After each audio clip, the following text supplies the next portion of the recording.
ഉത്തരാഖണ്ഡിലെ കോട്ട്വാറിൽ നടന്ന സംഘർഷവുമായി ബന്ധപ്പെട്ട് ദീപക് കുമാർ നൽകിയ ഹർജി കോടതി രൂക്ഷ വിമർശനവുമായി രംഗത്തെത്തിയിരിക്കുകയാണ്. ഒരു പ്രതി ചേർക്കപ്പെട്ട ഒരാൾക്ക് എന്തടിസ്ഥാനത്തിലാണ് പോലീസ് സംരക്ഷണം ആവശ്യപ്പെടാൻ കഴിയുന്നത് എന്നാണ് കോടതി ചോദിക്കുന്നത്. ഇത് മാധ്യമ ശ്രദ്ധ പിടിച്ചുപറ്റാനും അതിനോടൊപ്പം തന്നെ കേസ് അന്വേഷണം വഴിതെറ്റിക്കാനുമുള്ള ശ്രമമാണോ എന്നും കോടതി രൂക്ഷ വിമർശനത്തിൽ ചോദിക്കുന്നുണ്ട്. സംഭവത്തിന്റെ പശ്ചാത്തലം ഇങ്ങനെയാണ്. കഴിഞ്ഞ ജനുവരി 26-ന് ഉത്തരാഖണ്ഡിലെ കോട്ട്വാറിൽ ഒരു മുസ്ലിം വ്യാപാരിയെ തീവ്ര വലതുപക്ഷ പ്രവർത്തകർ ഉപദ്രവിക്കാൻ ശ്രമിച്ചപ്പോൾ ദീപക് കുമാർ അതിൽ ഇടപെട്ടിരുന്നു. ഈ സംഭവത്തെ തുടർന്നുണ്ടായ തർക്കങ്ങളിൽ 3 എഫ്ഐആറുകളാണ് രജിസ്റ്റർ ചെയ്തത്. ഇതിൽ ഒന്നിൽ ദീപക് കുമാറും പ്രതിയാണ്. ലഹളയുണ്ടാക്കൽ, ബോധപൂർവ മുറിവേൽപ്പിക്കൽ, സമാധാന അന്തരീക്ഷം തകർക്കൽ ശ്രമിക്കൽ തുടങ്ങിയ വകുപ്പുകളാണ് ഇദ്ദേഹത്തിനെതിരെ ചുമത്തിയിരിക്കുന്നത്. തനിക്കെതിരെയുള്ള എഫ്ഐആർ റദ്ദാക്കണം, തനിക്കും കുടുംബത്തിനും പോലീസ് സംരക്ഷണം വേണം എന്നും പറഞ്ഞാണ് ദീപക് കുമാർ ഹർജി നൽകിയിരുന്നത്. എന്നാൽ ഒരു പ്രതിക്ക് എങ്ങനെയാണ് സുരക്ഷ വേണമെന്ന് കരുതി ഹർജി നൽകാൻ കഴിയുന്നത് എന്നാണ് കോടതി ചോദിക്കുന്നത്.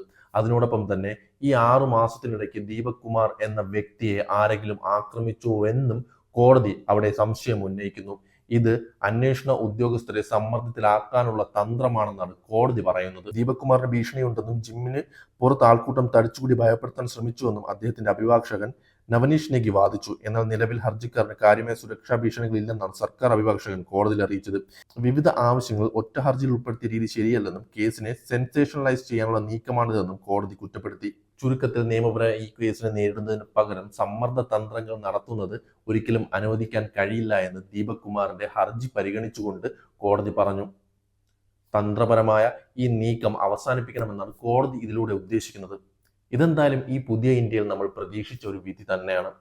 ഇവിടെ ആക്രമിച്ചത് ദീപക് കുമാർ അല്ല, ആക്രമിക്കപ്പെട്ടത് ഒരു മുസ്ലിം വ്യാപാരിയാണ്.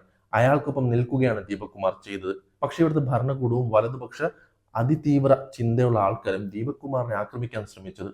അതിനെതിരെയാണ് ദീപക് കുമാർ സംരക്ഷണം വേണമെന്ന് പറഞ്ഞിരുന്നത്.